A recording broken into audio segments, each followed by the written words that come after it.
Good morning and welcome to the Tuesday, April 6th meeting of the Education Finance Committee. Members, welcome back from our Easter Passover break. Remote hearings such as this are held in accordance with House Rule 10.01. This rule has been posted online and is linked to in our public meeting notice on the House website. All remote hearings will be recorded and live streamed by House Public Information Service. Members have the contents of their virtual packets available to them, and for the public, these materials have been posted online. Members, if you're looking for all the materials in one place, they're attached to the calendar event you have that Ms. Burt sent for today. To get on the list to be recognized by the chair, members using the Zoom interface have the ability to raise their hand via the app. Ms. Burt will place your name on the list to be recognized. Ms. Sunderland, would you please call the roll? Chair Davnie. Present. Vice Chair Sandsted. Present. Representative Kresha. Present. Representative Bennett. Present. Representative Daniels. Present. Representative Damath. Present. Representative Drazkowski. Present. Representative Erickson. Present. Representative Feist. Present. Representative Jordan is excused, but will be joining us later. Representative Brittany. Oh, I see you. Representative Jordan is here. Representative Marquardt. Present. Representative Mueller. Present. Representative Richardson. Present. Representative Thompson. Representative Thompson. Representative Wolgamott. Wolgamott, present. Representative Zhang. Zhang, present. Representative Joachim. Present. And that is the roll. We do have a quorum. Thank you very much, Ms. Sunderland.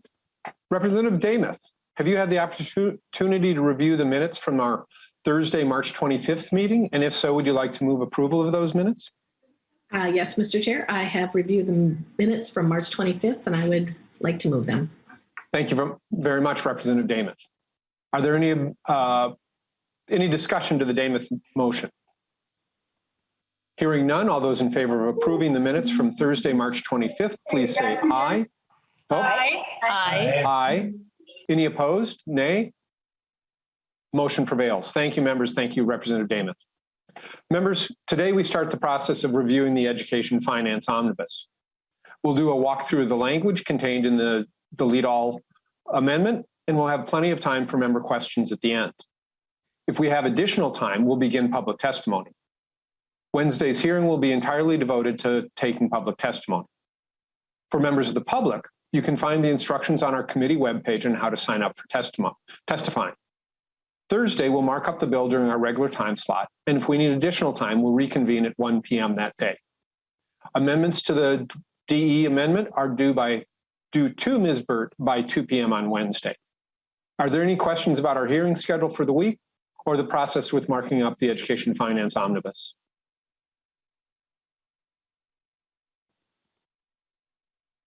Seeing none. Excellent. I will now hand the virtual gavel over to Vice Chair Sandsted. Thank you, Representative Sandsted. Good morning, members, and thank you, Mr. Chair.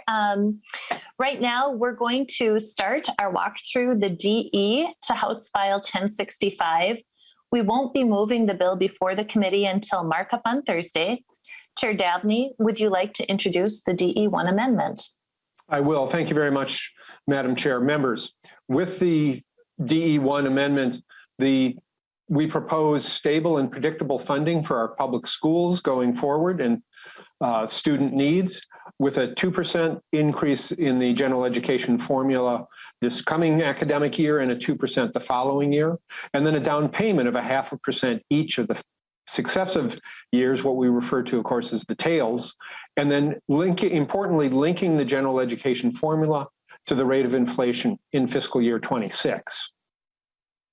We invest in reducing the special education and English language learner cross subsidies, important cost controls and support for school districts. We extend the 4,000 voluntary pre-kindergarten program seats that would otherwise expire, remove a cap on compensatory revenue earned by schools with high concentration of students from low-income families, and increase funding for geographically large school districts with high transportation costs. We put a significant, possibly even historic, investment in recruiting and retaining teachers of color and American Indian teachers. We recognize that having the folks in the front of the classroom look more like the diversity of the student body in the rest of the classroom is a key strategic investment in those students' lives and experiences. And research has shown that increasing and retaining teachers of color and American Indian teachers in classrooms is important for everyone's achievement. So there's a number of significant investments there. We prioritize student and teacher needs through full service community schools, increasing the number of school support personnel, including school counselors, nurses, psychologists, and social workers. We provide funding for professional development to help teachers better meet student needs, keep them in the classroom and learning. We fund to ensure that paraprofessionals who play a key role in classrooms and schools have the training that they need to safely and effectively work with some of our most vulnerable students. Improving school climate so they're more welcoming places for students and teachers of color, important in both areas there. We include a number of elements from Governor Walz's Due North education plan related to improving Indigenous education for all Minnesota students. And we partner with key community groups, such as in the education partnerships, such as the Northside Achievement Zone, the St. Paul Promise Neighborhood, and a number of other similar programs across the state, the Sane Foundation and Girls in Action, which have demonstrated impact on improving student engagement and academic performance. And then lastly, members, we invest in important bridges to post-secondary and careers, targeting investments in rigorous coursework for students with an eye towards increasing the participation in those programs by students of color and ensuring adult learners continue to have free access to high school equivalency tests such as the GED. Members, this is a early childhood to career investment in the future of Minnesota learners and the future of Minnesota. With that, I would like to turn this over to nonpartisan staff to walk through the bill, starting with Mr. Strom, if I may, Madam Chair. You may. Welcome to the committee, Mr. Strom. Please proceed. Thank you so much, Madam Chair. In your packets today, members, you'll find a bill summary from Ms. Para and myself. We'll be largely going through that document, but the bill, as the delete everything amendment, is attached in the committee documents as well. And if there's particular questions about the language, we're happy to switch to that document for you. And Ms. Adrians will be doing a walkthrough of the spreadsheet talking about each of the appropriations, but sometimes members are interested in riders to each of the appropriations. So if there is a question, we can either hop back to the riders once we see Ms. Adrian's spreadsheet, or as we go through the bill, if members have questions by article, perhaps then we can address them at the end of the article. With that, Madam Chair, I'll start with Article 1, General Education Revenue. And let me briefly describe the sections that are in this article. Many of the provisions, as Chair Davnie mentioned, are from the governor's recommendations in House File 1065. Numerous other provisions were from the policy bill, from Representative Richardson's bill, House File 1081, that's in front of the committee as well. Nearly all of the provisions I think you'll be seeing have been heard by this committee during the process, but some of them have been modified, effective dates have been changed and that kind of thing. And we'll sure try to help you to direct you to the right place as we come across those. So starting with Article 1, General Education Revenue. The first two sections are from House File 1081 and require the school board to notify parents of the district's policies relating to absence for religious observance, and then the requirement that the board consider communities' needs when religious or cultural observance needs when setting the calendar. Section 3 is a provision that was heard both by this committee and the Early Learning Committee. This is one of two provisions that authorizes additional funding for children in early childhood special education programs, and this provision provides English learner services to those students who are below the age of kindergarten but participating in early childhood special education programs. Section 4 of Article 1 is a funding increase for English learner revenue. This is similar to the governor's recommendation, but pushed forward one more year. So starting in fiscal 22 versus fiscal 23 under the governor's plan. This increases the amounts of both the regular and the concentration formula for English learner revenue. And you'll see the amounts of those when Ms. Adrians walks through the spreadsheet. Sections 5 and 6 are two of the sections that Chair Davnie mentioned regarding American Indian students. And the key in Section 6 is that the state count of American Indian students, which is a larger count than the federally required count, is the one that will be used in state aid formulas. And MDE is instructed to continue that count for state formula purposes. Section 7 makes the 4,000 children who, the seats available for the children in the voluntary pre-kindergarten program, the School Readiness Plus program, those seats were due to expire at the end of this year. This change in Section 7 makes those permanent and ongoing. So just doesn't extend them for 2 more years, but instead makes them permanent and extends them on into the tails years as well. A couple of changes in compensatory revenue. The primary change was a bill that this committee heard a few weeks ago that increases the concentration cap so that those school sites that are serving more than 80% free and reduced lunch eligible students will receive additional compensatory revenue per child as their concentration grows over 80%. That was, I believe, House File 1144 that you heard that provision a couple of weeks ago. There's also the adjustment for making VPK seats permanent. Section 9 is the second part of the English learning formula change, and combined with the first part is part of the $16 million per year increase in English learning revenue. Section 10 is the basic formula allowance. This is the provision that spends most of the money in the bill. The formula allowance is increased under the House proposal by 2% per year. Those amounts turn into $131 over base in the first year, and doing that same amount over the base in the second year plus another 2% increase is a $265 increase over base in the second year. You'll see when we get to the printouts how these amounts are distributed on a school district by school district basis. The formula allowance is then increased by 0.5% for fiscal years 24 and 25, and then beginning in fiscal year 26, the formula allowance would automatically increase at the rate of that inflation grows for each year. Section 11 is a provision this committee heard related to the children who are in residential treatment facilities. This provision authorizes extended time funding for those children, but beginning in fiscal year 24, the bill that was brought to the committee began in 2022. This pushes that out 2 years in recognition of the federal summer school money available in the next 2 years. Section 12 is local optional revenue. This is a small change in the equalizing factor, a slight increase in the equalizing factor, but this balances out 2 other levy changes made in the bill. One of those is making those VPK seats permanent. Those 4,000 seats have an impact on levies, and this provision essentially keeps the state levy target at 0.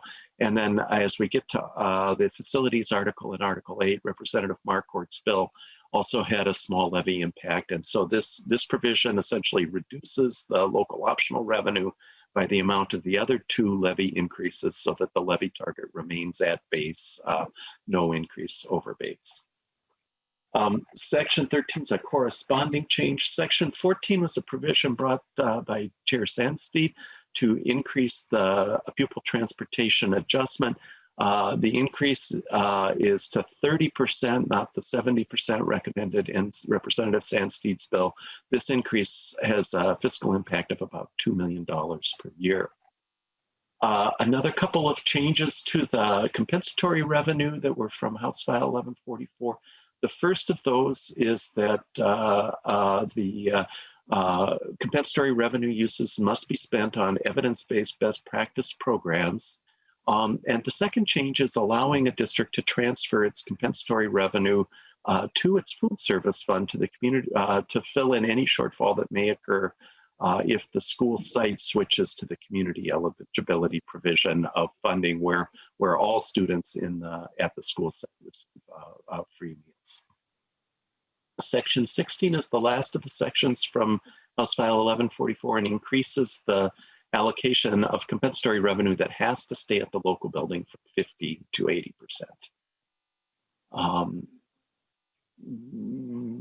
Ms. Chair, members, in Section 18, Representative Fraser had a bill that would allow a referendum to be renewed by school board approval instead of the voters if it's for the same amount. There are the 4 criteria listed there. It's got to be the same dollar amount. The term has to be the same. There has to be a hearing on the referendum, and the board must adopt a written resolution approving that. And if those 4 conditions are met, a school district that wishes to renew the same dollar amount of an operating levy may do so by board action. Finally, Mr. Chair or Madam Chair, there are 3 sections from the governor's bill that are technical clarifications in sections 19, 20, and 21. And then section 22 is the appropriations section that Ms. Adrians will speak to the increases of funding. Madam Chair, that's a quick summary of Article 1. Thank you, Mr. Strong. Members, do you have any questions on any of this section or this article? I am not seeing any. With that, I'm going to turn it over to Ms. Para. It looks like you have Article 2. Thank you, Madam Chair. I'll be starting with Article 2, which is the Education Excellence article. It's mostly provisions from the House Policy Bill. It includes provisions relating to academic standards, graduation requirements, student discipline, and other provisions. Section 1 allows educational data to be disclosed to tribal nations about tribally enrolled or descendant students, so the tribal nation can support the educational attainment of the student. Section 2 requires student records transmitted when a student transfers schools to include pupil withdrawals and services a student needs to prevent inappropriate behavior from recurring. Section 3 amends the compulsory instruction requirements to require instruction in Indigenous education.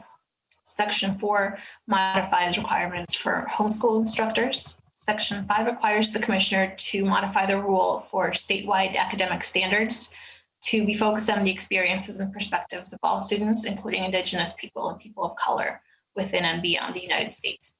Section 6 requires social studies standards to include Indigenous education and sets requirements for Indigenous education curriculum. It also requires districts to adopt the state arts standards rather than local standards, and adds media arts to the list of arts areas. Section 7 requires the advice from stakeholders in developing academic standards to include the advice of the Tribal Nations Education Committee and Minnesota's Tribal Nations and Communities. Section 8 clarifies the Commissioner's authority to amend rules on academic standards. Section 9 requires the Commissioner to revise and embed Indigenous education standards that include the contributions of American Indian tribes and communities into state standards and graduation requirements, and requires these standards to be consistent with the recommendations of the Tribal Nations Education Committee. It also requires the Commissioner to include ethnic studies in academic standards and pushes the review of the physical education standards back from the 22-23 school year to the 26-27 school year. Section 10 states that Algebra 1 taken in 8th grade does not bear high school credit. It requires social studies credits to include Indigenous education. Again, it requires art standards to be state rather than local standards, and requires 1/2 credit of physical education, reducing the number of elective credits from 7 to 6 1/2. Section 11 adopts definitions in the World's Best Workforce section. Definitions include ethnic studies curriculum, anti-racist, culturally sustaining, institutional racism, and on track for graduation. Section 12 adds performance measures in the World's Best Workforce plan to include participation in honors or gifted and talented programming and students on track for graduation.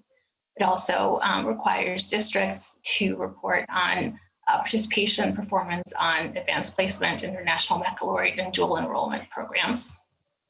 Section 13 requires districts' world's best workforce plans to include ethnic studies curriculum and anti-racist and culturally sustaining curriculum, modifies other plan requirements. Section 14 requires a district advisory committee to recommend strategies regarding curriculum and learning and work environments. Section 15 establishes equitable school enhancement grants. These are grants to support strategies relating to equity. Section 16 modifies requirements for advanced placement and international baccalaureate programs.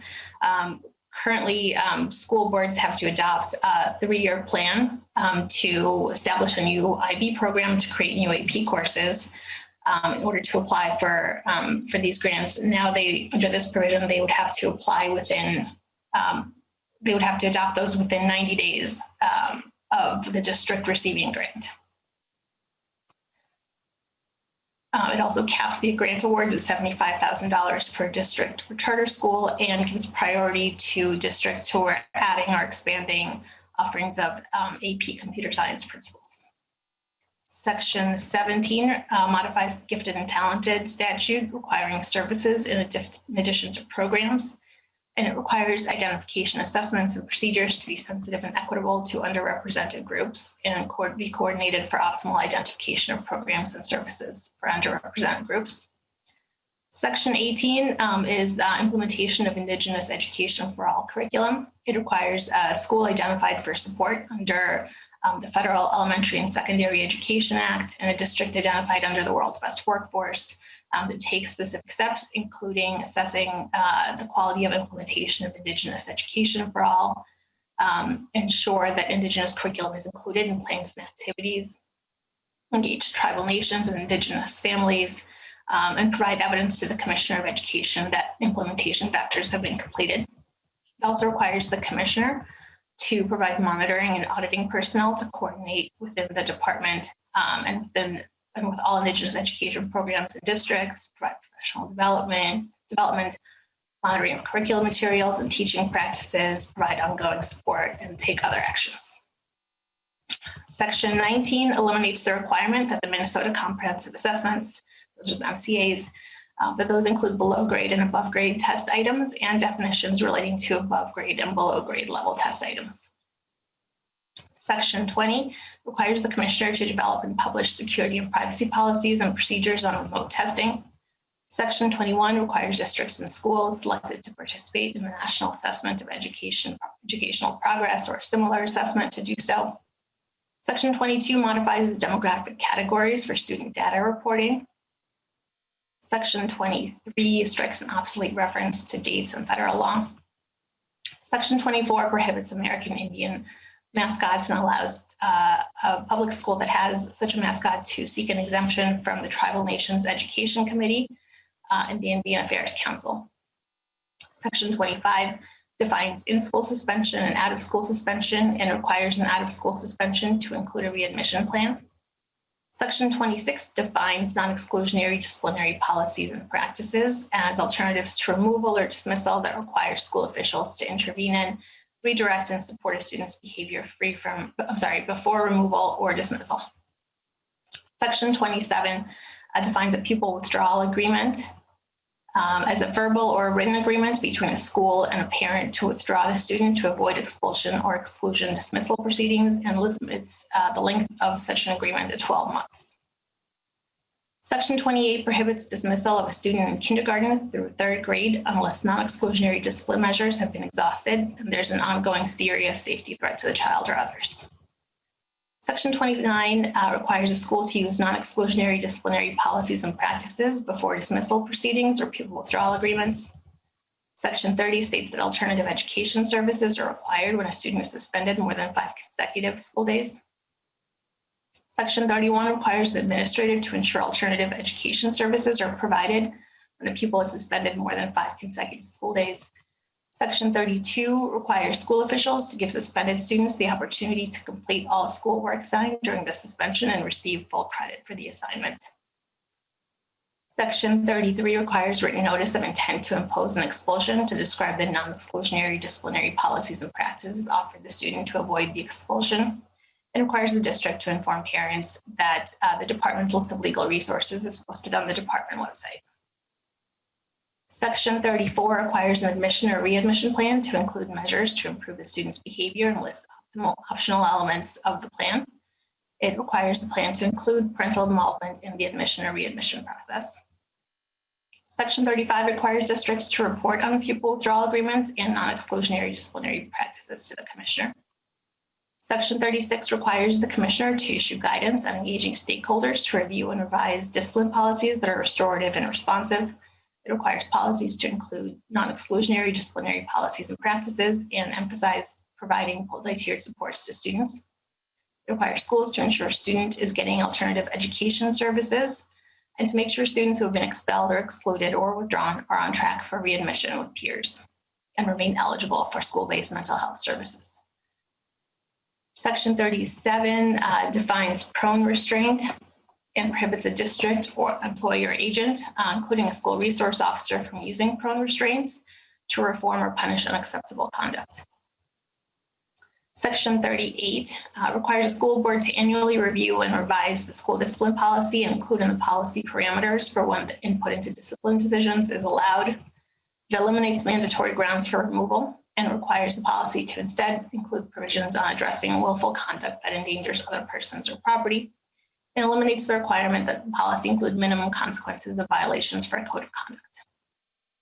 Section 39 prohibits an institution that makes admissions based on students' race, color, creed, and certain other grounds from enrolling post-secondary enrollment option students.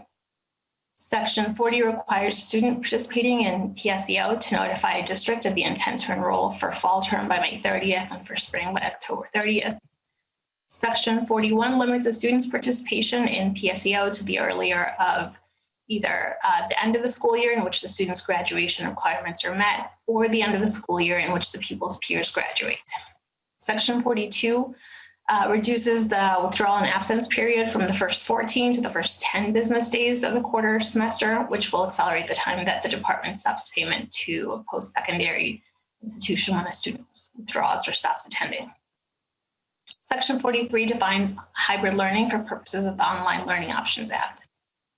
Section 44 places the $250 fee that the department receives from an online learning provider at time of approval in an account in the Special Revenue Fund. It annually appropriates the money from the account to the commissioner for costs associated with administering and monitoring online and digital learning programs.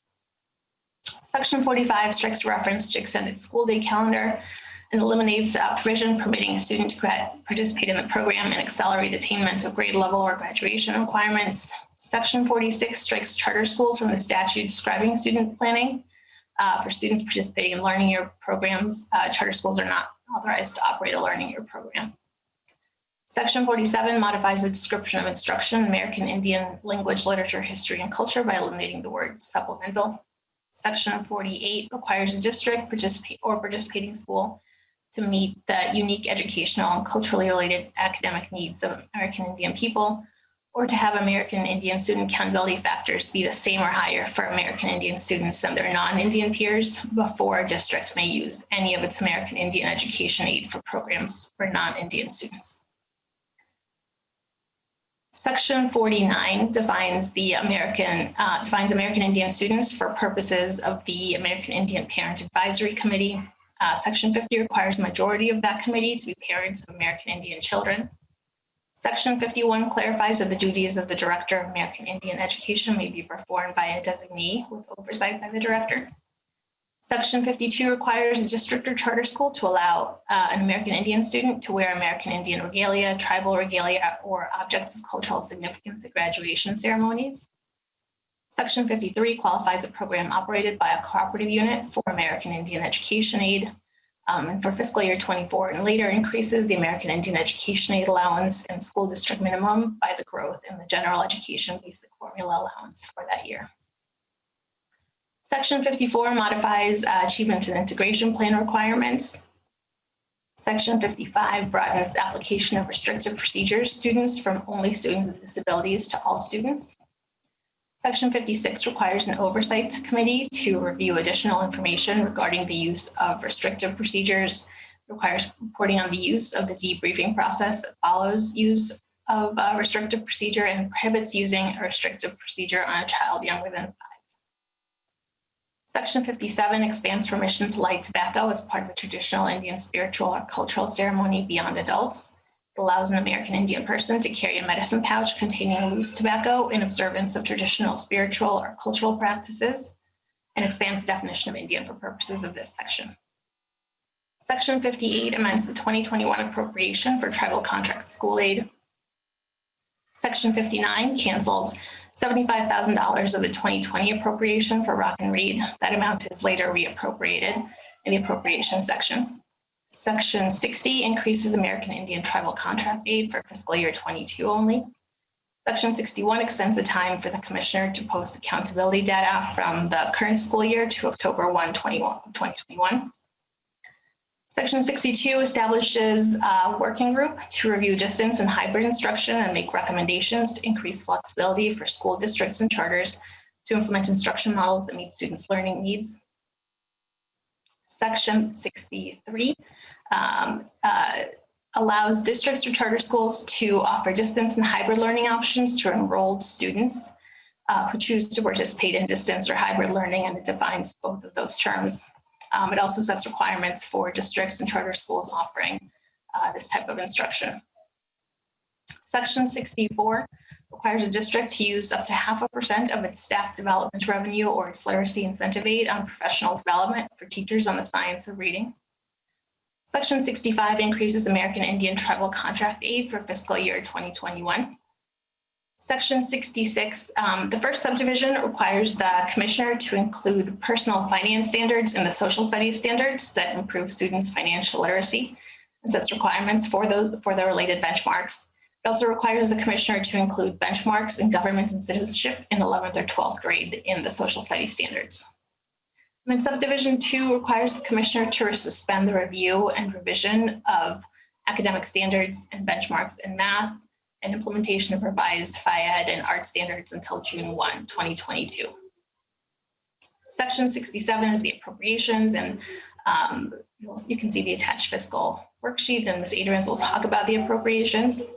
Section 68 instructs the revisor to renumber statutory provisions relating to statewide assessments and reporting requirements. And Section 69 repeals Subdivision 5 of 120B35, which requires districts to develop strategies to keep students with emotional or behavioral disorders in school. Well done, Ms. Para. That was quite a bit. It looks like you have Article 3. Members, any questions right now on Article 2? Seeing none, if you would like to continue, Ms. Parrick, Article 3.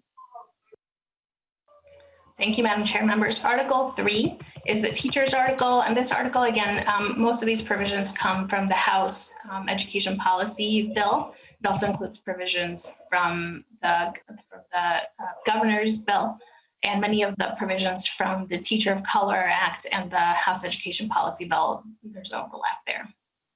So Section 1 is increasing the percentage of teachers of color and American Indian teachers, and establishes that the purpose of the statute is to set state goals to ensure all students have access to effective and diverse teachers who reflect the diversity of the students. And that goal is to increase that percentage by at least 2 points each year. It also requires the Professional Educator Licensing and Standards Board, which is PELSB, to report on outcomes of state programs relating to the preparation or retention of diverse teachers. Section 2 requires the school board to adopt a policy that prohibits discrimination or discipline for a teacher or principal for incorporating into curriculum contributions by persons in a protected class. Section 3 requires a teacher to hold a license or permission aligned to the content area and scope of the teacher's assignment to provide instruction in a public school or charter school. Section 4 amends the definition of teacher for purposes of teacher licensure statutes. Section 5 adds licensure area to the definition of field. Section 6 amends the definition of shortage area by referencing the percentage of Indigenous teachers and teachers of color in each economic development region and the percentage of students in kindergarten through grade 12 who are Indigenous or of color. Section 7 amends the definition of teacher preparation program by striking language on entities that can provide teacher preparation programs. Section 8 states that teacher preparation program providers include post-secondary institutions and alternative teacher prep program providers. Section 9 defines a district as a public school a public school district or charter for purposes of PELSB's activities. Section 10 is a new statute on teacher preparation providers, and it's recodifying language that is currently in other statutes. Section 11 makes technical change to the definition of teachers and states that this definition does not apply to sections 122 A05 to 093, which relate to PELSB. Section 12 modifies the definition of qualified teacher by allowing a teacher to be qualified by holding either a license or a permission. Section 13 requires PELSB to issue licenses to substitute teach to qualifying applicants. It allows PELSB to issue a short call substitute teaching license to an applicant who is enrolled in and making satisfactory progress in a non-Minnesota teacher program. And it replaces a reference to continuing education clock hours with renewal requirements. Section 14 modifies background studies requirements by requiring PELSB and BOSA to initiate rather than obtain a background study. It changes provisions on obtaining background checks through the Department of Human Services and adds BOSA to this provision relating to human services. Section 15 limits licensure via portfolio to a Tier 3 license or to add a field to a Tier 3 or 4 license, and it changes the portfolio review timeline. Section 16 requires an application for a Tier 1 license to be submitted jointly by the applicant and district, and for the fee to be paid for by the district or applicant. Section 17 modifies the exemption from the bachelor's degree requirement for a Tier 1 license by replacing a reference to career and tech education or career pathway course of study to specific exemption under statute or rule. Section 18 establishes the exemptions for the bachelor's degree requirement for a Tier 1 license to applications to teach CTE, career tech education courses, or languages and culture and art, and applicants enrolled in a state-approved teacher preparation program that is a residency model. Section 19, continuing on with the Tier 1 license, that eliminates a provision that allows the board to submit written comments to a district or charter school that requested a Tier 1 license renewal. It eliminates the requirement that the Tier 1 teacher take a content examination to renew the license, and it requires a district to demonstrate professional development opportunities and other supports provided to a Tier 1 teacher. It also eliminates unlimited renewals for CTE teachers and teachers that fill shortage areas, but retains the exemption for district or charter schools showing good cause for additional renewals. Section 20 requires PELSB to review applications, allows PELSB to begin reviewing those before July 1, but it would remove the requirement that they make the decision within 30 days. Section 21 eliminates the exclusion of Tier 1 teachers from the definition of teacher, allowing Tier 1 teachers to be in the same bargaining unit as other teachers for purposes of collective bargaining. Section 22 replaces the requirement that Tier 1 teachers participate in an employing district's mentorship program and professional development, with the requirement that district provide Tier 1 teacher mentorship aligned to board adopted criteria. Sections 23 and 24 modify the requirements for a Tier 1 license.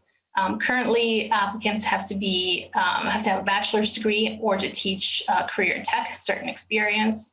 These sections allow an applicant who has enrolled in a teacher preparation program approved by Minnesota or another state to obtain a Tier 2 license without the advanced coursework, field-specific training, teaching experience, or passing scores on pedagogy and content exams. It retains the bachelor's degree exemption for career and tech teachers and expands the exemption for certain other teachers. Section 25 limits renewal of Tier 2 licenses to 2 rather than 3, but allows license to teach career and tech to be renewed unlimited times. It requires PELSB to adopt rules establishing good cause justifications for additional renewals. It requires district to offer professional development and other supports to a Tier 2 teacher in order to have that license renewed. Also requires a Tier 2 teacher to participate in cultural competency training and mental illness training for all renewals. Section 26 requires PELSB to review applications, but allows public to begin reviewing them before July 1, and again removes that 30-day requirement. Section 27 replaces the requirement that Tier 2 teachers participate in the district's mentorship program and professional development, with instead a requirement that Tier 2 teacher mentorship be aligned to board adopted criteria and professional development opportunities. Section 28 eliminates the licensure exams as a requirement for Tier 3 license and broadens the exemption from bachelor's degree to include a teacher teaching any course exempt by statute or rule. Section 29 allows an applicant who completed a teacher preparation program approved by another state, territory, or country that includes field-specific student teaching to qualify for a Tier 3 license. It limits the pathway to a Tier 3 based on 3 years of teaching experience under the Tier 2 license to only teachers who qualify under the definition of shortage area as filling a shortage of teachers of color or Indigenous teachers. Section 30 expands the exemption from bachelor's degree for certain teachers. That would be teachers of world language and culture, who's a native speaker of the language, and an art teacher with 5 years of relevant work experience. Section 31 requires a Tier 3 teacher to meet initial teacher renewal requirements to renew the license.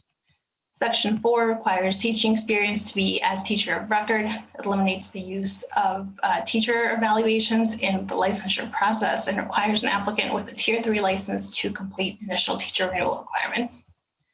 Section 33 requires a Tier 4 teacher to complete continuing teacher renewal requirements to renew the license. Section 34, this eliminates the requirement that Tier 4 teachers pass the skills exam and that Tier 3 teachers pass pedagogy and content exams. It allows a Tier 4 applicant to meet pedagogy and content exam requirements with a performance assessment and to meet content exam requirements with an exam taken in another state. It also allows applicants who have completed a teacher prep program in another state and passed the licensure exams there to obtain a license without passing a Minnesota exam. And it eliminates the requirement that Tier 3 elementary school teachers pass a test assessing knowledge, skill, and ability in reading instruction. Section 35 requires a teacher preparation provider to report annually on supports provided to persons enrolled in their programs who do not pass exams and request remedial assistance, and it requires providers to provide remedial assistance. Section 36, this is expiration and renewal. It eliminates the requirement that Tier 3 and Tier 4 teachers show satisfactory evidence of successful teaching or administrative experience. Subdivision 3 removes the cultural competence and practice in meeting the needs of English learners from professional growth requirement. That becomes a standalone requirement. It requires subdivision 9 requires PELSB to adopt and revise the rules setting standards for all mandatory renewal requirements. It requires all trainings necessary for renewal to meet board requirements. Section 37 allows teacher preparation programs for bilingual and English as a second language teachers to be provided outside of colleges or universities. Section 38 includes community education teachers in the definition of teachers for purposes of tenure or a continuing contract, which allows them to become tenured or have continuing contracts. Section 39 has 2 paragraphs there. Paragraph F modifies the probationary period for a teacher who has taught for 3 consecutive years in a district or charter, both in Minnesota and in another state, to obtain continuing contract status after serving a 1-year probationary period. And then paragraph G allows the school board to renew a probationary teacher while placing teachers with continuing contract on unrequested leave of absence under a qualifying plan, which will be described in the next couple of sections. Section 40 requires districts to adopt a rubric of performance standards for teacher practice. Section 41 allows a qualifying plan to exempt up to 5% of teachers in the district from unrequested leave of absence or non-renewal, regardless of probationary status or seniority, as long as the written plan, there's a written agreement on the plan by October 1 each school year. Section 42 sets the requirements for those exemption plans. The school district and the representative teachers would select members of a committee that would select the teachers for exemption. A teacher to receive the exemption must have excellent teaching performance and must be a member of a protected class that is underrepresented in the district or among licensed teachers in Minnesota, and that has experienced systemic barriers to entering and remaining in the teaching profession. It also sets other requirements for the selection process. The next three sections, 43, 44, 45, and 46, are the same provisions as I just summarized. Those are for the continuing contract statute, which is districts outside of the first class. These sections apply the same provisions to districts and cities of the first class. Section 47 establishes Come Teach in Minnesota hiring bonuses. These are to support districts and schools recruiting teachers to meet staffing needs in shortage areas. Districts or schools could offer a bonus of $2,500 to $5,000 to an eligible teacher and $4,000 to $8,000 to an eligible teacher with a license in a shortage area. Section 48 clarifies the definition of eligible students for purposes of the American Indian Teacher Preparation Grant. Section 49 authorizes program funding under the American Indian Teacher Preparation Program to be used for eligible American Indian student scholarships. Section 50 requires grants to be awarded for a 2-year grant period. Section 51 modifies reporting dates for the Collaborative Urban and Greater Minnesota Educators of Color Grant Program. Section 52 modifies eligibility for mentorship program grants. It requires PELSB to prioritize grants for efforts to induct, mentor, and retain Tier 2 or 3 teachers who are of color or American Indian, and Tier 2 or 3 teachers in licensure shortage areas. Section 53 modifies the concurrent enrollment teacher training statute by clarifying the partnership members' fiscal host and funding uses. Section 54 requires principal evaluation to support and improve a principal's culturally responsive leadership practices. Section 55 requires a paraprofessional who is assigned to work alone with a student with a disability to be given paid time or time during the school day to review the student's individualized education program or be briefed on the student's specific needs. And it requires that paraprofessional to be provided at least 16 hours of paid orientation or professional development annually. Section 56 establishes a paraprofessional training aid starting in fiscal year 22. That would be $196 per paraprofessional, Title I aid, and other instructional support staff. Section 57 modifies a provision of the Public Employees Labor Relations Act. It adds class sizes, student testing, and student to personnel ratios in Minnesota school districts, the mandatory terms of collective bargaining. Section 58 is grants for Grow Your Own programs. So it establishes grants for 3 types of Grow Your Own programs to develop a more diverse teaching workforce. It's residency programs are one type of program. There are also grants for programs serving adults to become licensed teachers or preschool teachers. And the third type is grants for programs serving secondary school students. So those would be for dual credit introduction to teaching courses and other programs that encourage secondary school students to pursue teaching. Section 59 is the appropriations, which Ms. Adrians will go over. Section 60 is also appropriations, but those would be administered by PELSB. Section 61 repeals several provisions in the teacher licensure chapter 122A, relating to teacher preparation programs, reporting, temporary military license, etc. Thank you very much. Members, any questions on Article 3? Seeing none, continue, Ms. Ms. Para. Thank you, Madam Chair. Article 4 is short. It's charter schools and amends requirements for charter schools and for authorizers.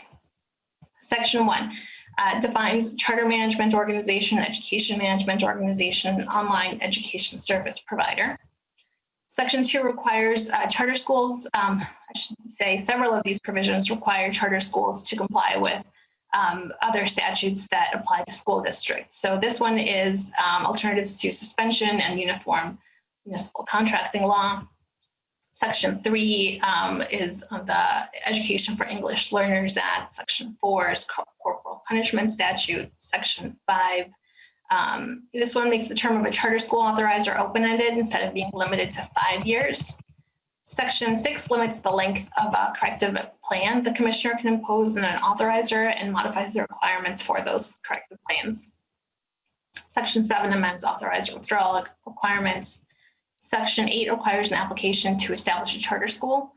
The application has to include a market need and demand study. Section 9 requires the authorizer's affidavit to include market research on the need, demand, and potential market for a proposed charter school. Section 10 requires the market need and demand study when the authorizer approves the school's application to add grades or primary enrollment sites. Section 11 requires charter school admission to be free to a resident of Minnesota and gives enrollment preference to Minnesota residents. Section 12 changes the statutory definition of teacher that's referenced in a requirement to employ necessary teachers. So it allows charter schools to contract with a cooperative to provide necessary teachers.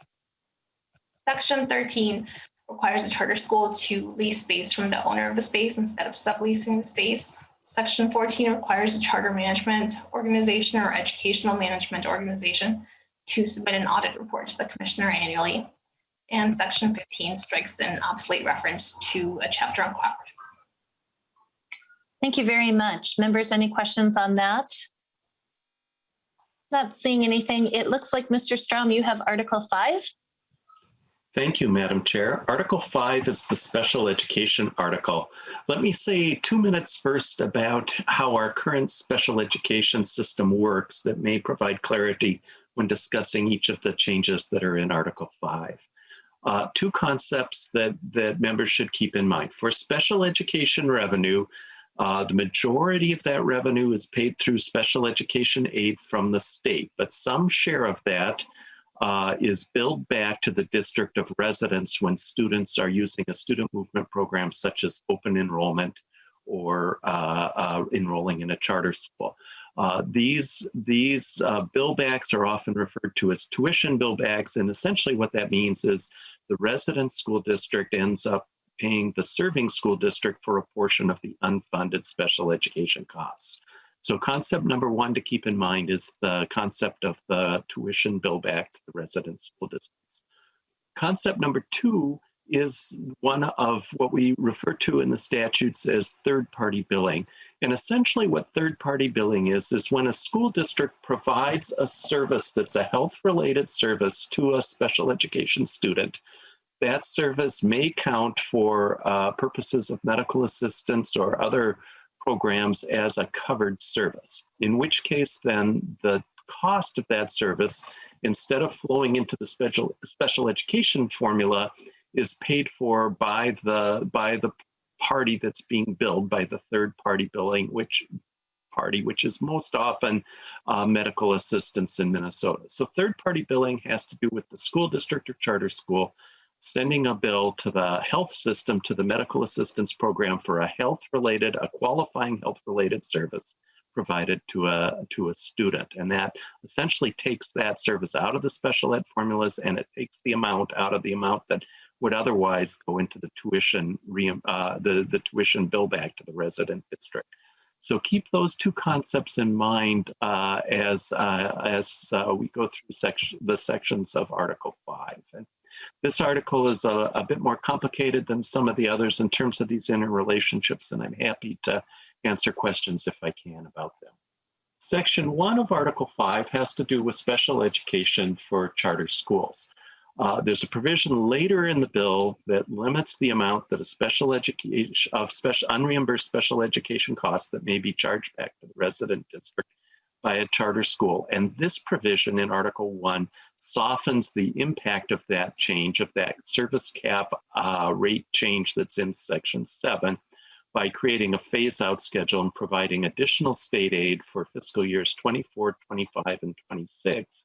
And then after that point in time, keeps a relatively small amount, 25% of the gap, funded from the state in cases when a charter school's tuition billbacks are otherwise limited by the service hour cap that we'll discuss in Section 7. Section 2 is a provision related to the third-party billing and applies both to school districts and charters, and just clarifies that the third party has the obligation to pay for health-related services. Section 3, to the extent possible, applies to charter school and requires the charter school, to the extent practical, to seek third-party reimbursement for the qualifying health-related services provided to the special education students enrolled in the charter school. The provision also authorizes the Commissioner of Education to provide training and technical assistance to help the charter schools with the third-party reimbursements. Section 4 is a provision from the governor's bill and increases the cross-subsidy reduction aid. As I mentioned in the overview, special education revenue through the regular formula and through the federal aid are insufficient to cover special education costs. One part of the state's formula that tries to address this is the cross-subsidy reduction aid. And under current law, that amount of aid is 6.43%. The House continued with the governor's recommendation to increase the cross-subsidy aid to 9.33% for fiscal year 22 and to 12.11% for fiscal years 23 and later. Section 5 is the, oh, I'm sorry, I've got a mistake in the bill summary. The section that Section 1 referred to should be Section 5. Section 5 is how the tuition billbacks work for under the alternative attendance programs for charter schools. And essentially what this changed language is now doing is putting a statewide service rate cap in place for charter schools located outside of Minneapolis and St. Paul, and a Minneapolis rate for charter schools located in Minneapolis, and a St. Paul rate for those charter schools located in St. Paul, and essentially limits the amount that the charter school can have as its total unreimbursed costs by limiting the percent of costs that the charter school pays per hour for its special ed services compared to these three rates, the statewide Minneapolis and St. Paul rates. It would start in fiscal year 24 with a limitation that the unreimbursed amount could not be greater, could not have a cap greater than 200% of the statewide service rate. So in other words, if the rate in the district were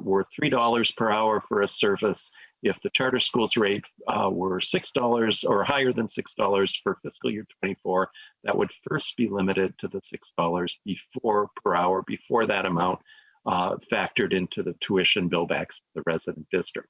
That cap then is lowered in the next 3 years to 175% of the statewide service rate in 25, 150% in 26. And then for fiscal years 2027 and later, the charter schools cap would be 125% of the relevant statewide service cap rate for that area, the state, Minneapolis or St. Paul. There's three rate structures created depending on the type of service. So there's a separate rate structure for regular special ed services, for extended time special education services, and for paraprofessional services. There's not in House File 2357, which this committee saw a few weeks ago, there was also a fourth rate structure for transportation costs. That's been removed from this version of the draft. Finally, then there's the authority for the department to disallow a tuition expense if the department determines that a charter school has failed to pursue third-party billing for a qualified health-related service. Madam Chair, Section 6 is a provision that this committee and the policy committee heard regarding recovery services for special education students related to the loss of activities and services provided due to the COVID-19 pandemic.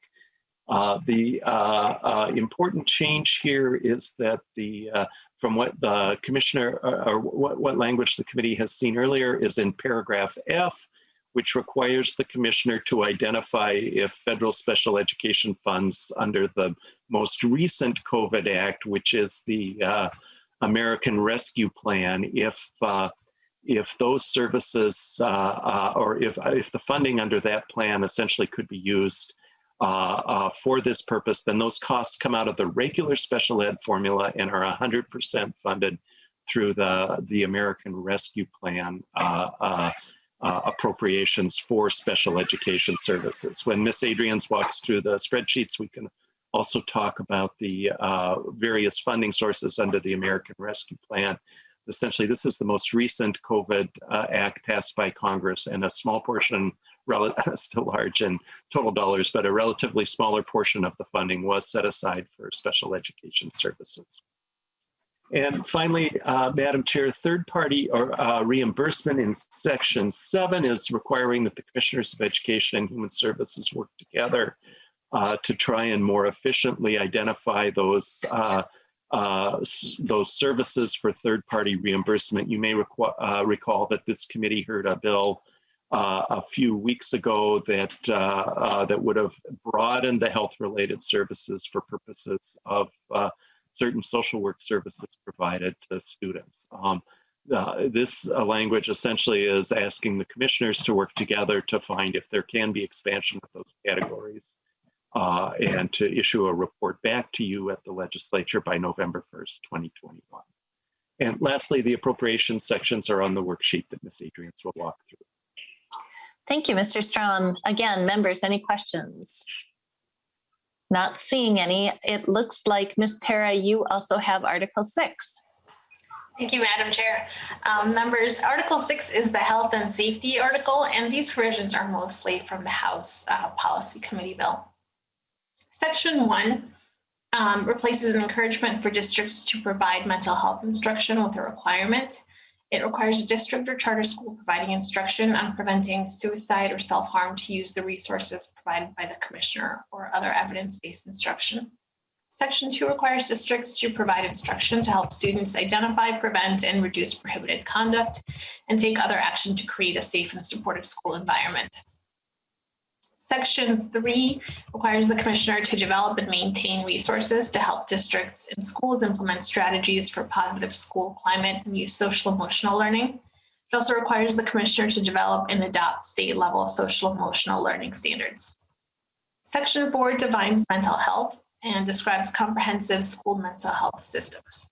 Section 5 defines the Minnesota multi-tiered system of supports as a systemic continuous improvement framework for ensuring positive social, emotional, behavioral, developmental, and academic outcomes for every student, and lists required components of the framework.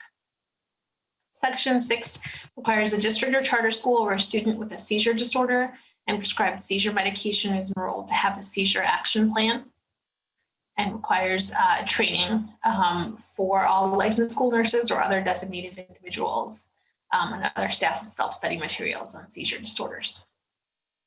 Section 7 creates a new state school aid for student support personnel. This is aid to fund a new position, but a position funded with federal funding for this coming school year would still count as a new position for purposes of qualifying for the aid.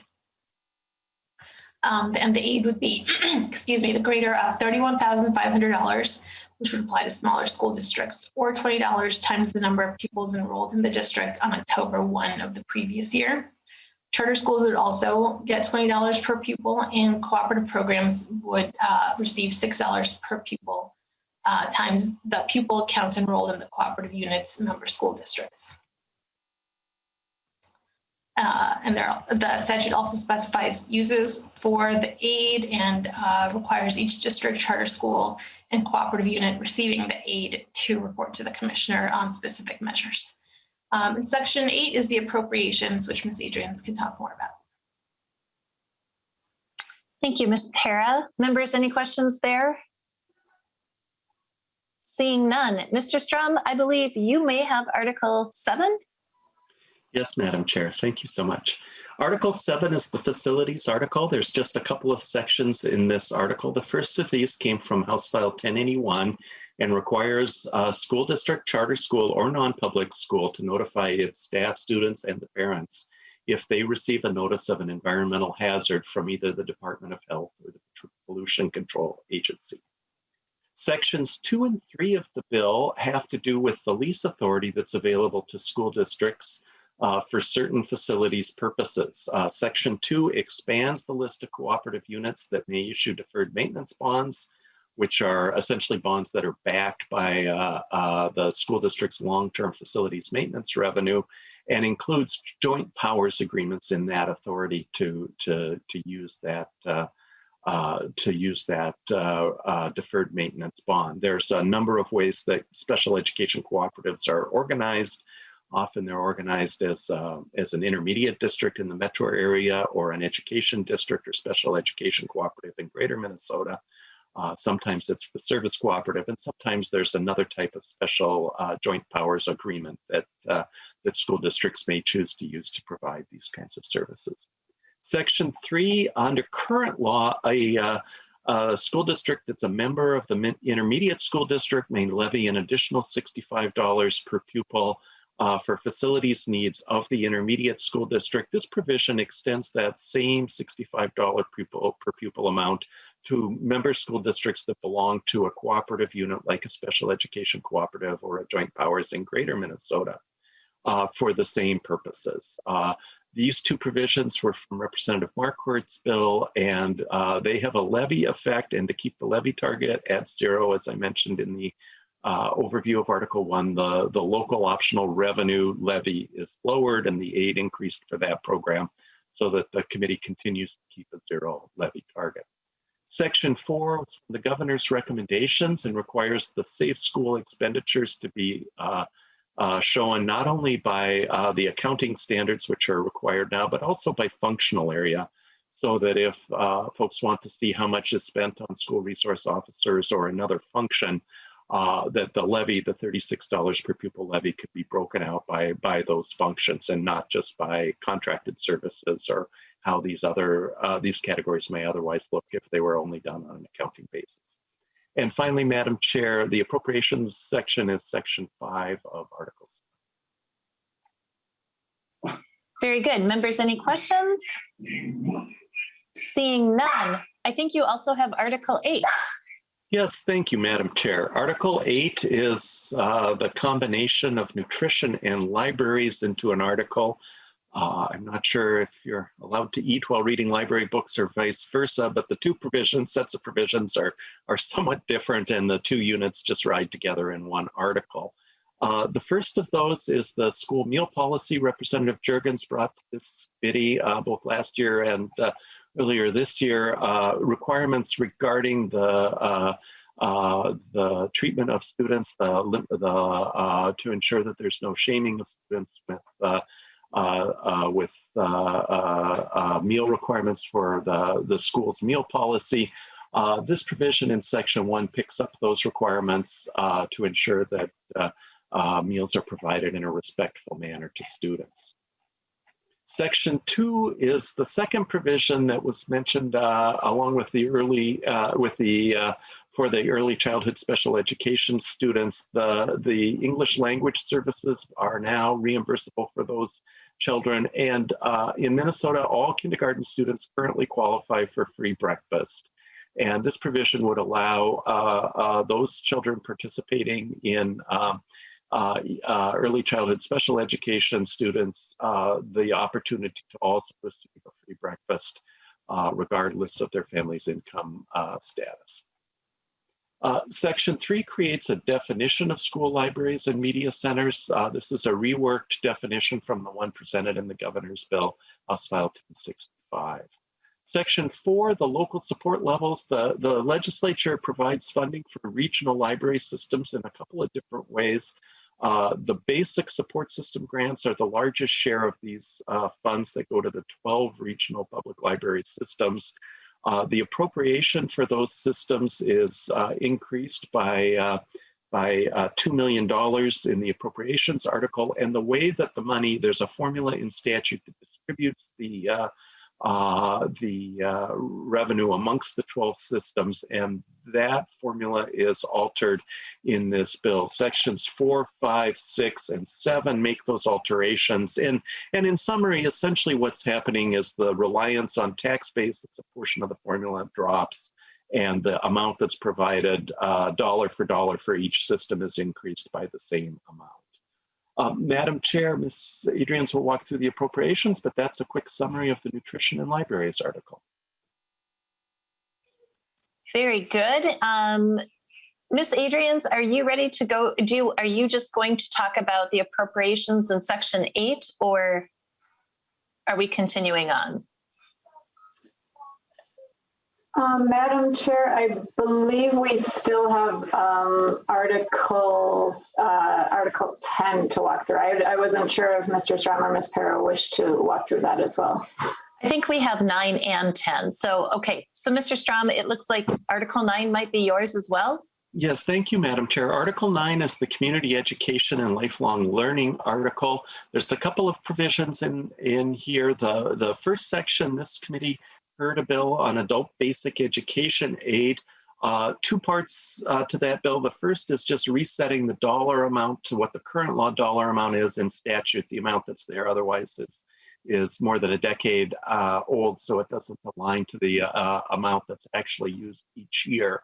And the second part is under the adult basic education program, there's an automatic inflator in the program of up to 3% per year based on the growth in contact hours.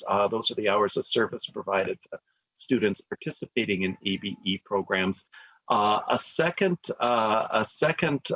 growth factor is put in here, and that's the growth in the general education basic formula allowance. So that falls still under the 3% cap, but essentially if contact hours were to be flat, but the formula were to grow, the basic formula were to grow, state total adult basic education would also grow. The second section, Chair Davnie mentioned, makes permanent the requirement that the Commissioner of Education pay for 1 full battery of high school equivalency tests. Those are most commonly referred to as the GED test, though there are a variety of others that are used as well now.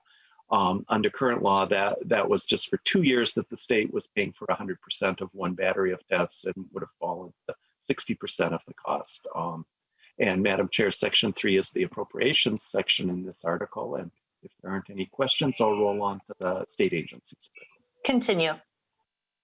Madam Chair, members, Article 10 is for state agency funding, and there are a variety of provisions in this article that the committee heard before from House File 1081 that are from the PELSB, the board that licenses teachers. These were included in 1081 and also were the provisions were heard in this committee as well. Those include appointment of members, increasing the size of the board from 11 to 13, changing the board composition slightly. There's a number of teacher provisions of slots that are essentially for teachers and with particular kinds of criteria, and that list of teachers that are specific to teachers is increased from 6 to 7. And 2 different teacher licensure areas are added as well. Section 3 eliminates some obsolete provision. You may recall that the Board of Teaching was formerly housed with the Department of Education.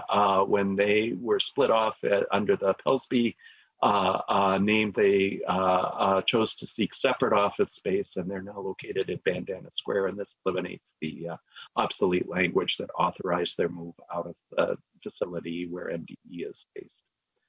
Section 4 requires PELSB to approve teacher preparation programs that are seeking to prepare candidates for teacher licensure. Section 5 amends the requirements for the registering of licensed teachers. Section 6 is modifying the duties of PELSB when it comes to adopting and revising their rules. Section 7 eliminates the requirement that there's an annual review for permission for alternative education program teachers to teach in other content areas. Section 8 changes the date that PELSB must report on teacher prep programs from June to July, pushes that back by 1 month. And I'm sorry, I see an error in the bill summary here. There's additional required summary data that the providers must include. Section 9 is the teacher program reporting, preparation program reporting. And this clarifies the requirements for PELSB and also modifies the requirement to disaggregate data by eligibility for financial aid as well. Section 10 has a fiscal impact, and Ms. Adrians will speak to this when she walks through the spreadsheet. The teacher licensing fee, which is applied each time a teacher renews their license, is increased from $57 to $85. And if a teacher chooses to use the online teacher licensing system, there's an $8 fee for that purpose as well. And that $8 then is deposited in a special revenue fund to be used for technology projects of Pellsbury. Section 11 is Representative Bennett's bill that this committee heard, requiring that all pre-K through grade 12 education grants that are awarded after July 1st, 2022 be awarded through a framework that aligns with Minnesota's goals through both World's Best Workforce Goals and the federal government student accountability systems, and requires that the grant recipients use those money for evidence-based practices. And then there's reporting required to the Commissioner of Education in the legislature on each of those grants. Section 12 eliminates an obsolete reference, and Section 13 starts the appropriations for the state agency. Section 13 contains two cancellations to the existing biennium's appropriation.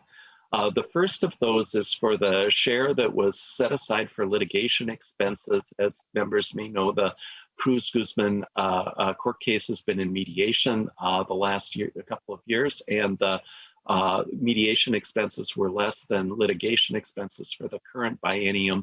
And so $2 million of that amount of 4.7 that was initially set for the litigation cancels back to the state general fund. And then secondly, the agency's overall budget for fiscal year 21, 1.252 million, cancels back to the general fund as well. The next appropriation section is for the current biennium for which you are all budgeting. This sets the appropriation at $36.6 billion for fiscal year 22 and $33.1 million for fiscal year 23 for the agency's operations. And those operations often come with riders on the agency budget, and you can see the list both in the bill summary or in the bill itself, which sets aside money for the various purposes. So that total amount essentially goes to the agency, and then anything that's ridered within that has to be used for that particular purpose. And as I said, there's a list of about 10 of those that's there. And one other provision that was not in the governor's bill, but is in this bill, is the approval of federal grants and aids shown in the biennial budget documents and their supplements. This is a standard rider that travels with the department's budget every 2 years, but I just wanted to point that out to members. That's not something that's usually included in the governor's version of the agency appropriation. Section 15 is the appropriation for the state academies at 14.1 million and 14.3 million. Section 16 is the appropriation for the Perpich Center at 7.4 and 7.5 million. And the appropriation for the state board of the Board of Teaching Pellsbury is 4.5 million in the first year and 4.6 million in the second year. And Madam Chair, that's a quick summary of the appropriations articles. Thank you, Mr. Strom. Members, we're going to go on to, excuse me, Article 11, and we will need to wrap up today by 11:55 because of floor session at noon. So I think at this time, Ms. Adrians, you've got Article 11. Madam Chair and members, Article 11 just references the forecast. This is the forecast article, I believe. And so these are the base amounts that we would have set for all of the programs, and there are no changes. This just reflects what is in the February forecast. Very good. Do you want to go through any of your other spreadsheets at this time? Madam Chair, I'm certainly happy to start, and I can maybe orient the members to the change item page, and then we can see how far we get. Very good. I believe Ms. Burt is going to share her screen so members can follow along. The page that Ms. Burt has shared, this is, so there's also, the members also received the, Madam Chair, if it's okay if I proceed. Please continue. The members received 2 documents. One is a 7-page bigger tracking sheet that shows how all of the adjustments that this bill makes to the base funding play out among the different programs. What this document shows, this is just showing the added costs and programs to the base funding. So this is just a 2-page more concise look at the new items. So at the beginning, I don't believe the members have the document that has the line numbers, but this one does, just for ease and explanation. So the first item under general education, these are items that would show up in Article 1 of the bill, or the DE amendment. And this is the formula increase where it's 2% in each of the first 2 years, and then 0.5% in each year of the tails. So the cost of this is just under 400 million in the first biennium. And then in the second biennium, it's $685 million. There is, for the, as Mr. Chair pointed out, the bill language ties the funding, the formula allowance, to the increase in the CPI as a way to adjust for inflation. And so currently, the estimate for what that increase would be is for fiscal year 2026, that would be 2.27%. And then for fiscal year 27, that would be 2.34%, just to give members a sense of what the change would be in those outer years. But we don't show that on the tracking. On line 11, this is the compensatory expansion that came from House File 1144. The cost in the first biennium of this is just over $19 million. And in the tails, it would be $21.7 million. As Mr. Strong pointed out, this bill picks up one of the governor's provision to align 2 of the early programs, the English Learner Program and the School Breakfast Program, to children who receive early education, special education. And so the English Learner portion of that in the first biennium is $849,000, and then it's $1.2 million in the tails. The next item, the portion that is funded for EL cross-subsidy reduction aid, I've included here, there's also language that links a handful of programs to any increase in the formula starting in fiscal year 24. English Learner is one of those programs. And so the cost of both the link and the cross-subsidy reduction is $29 million in the first biennium, and then $32.6 million in the tails. The extended time revenue expansion plus that link that I just referenced, there is no cost. It doesn't start in the first biennium, but in the tails is when both of those changes to extended time revenue start. And that cost is just under $2.8 million. Very good. Ms. Adrians, do you want to finish on that line? I'm done, Madam Chair. Thank you. Very good. Members, I apologize, but we are out of time right now. We will pick up, I think it's line 14, that we will pick up on tomorrow. We have public testimony as well. Representative Kresha, do you have any questions? I just want to make sure I touch base with you before we adjourn. Okay, not hearing any. Members, with that, we are adjourned.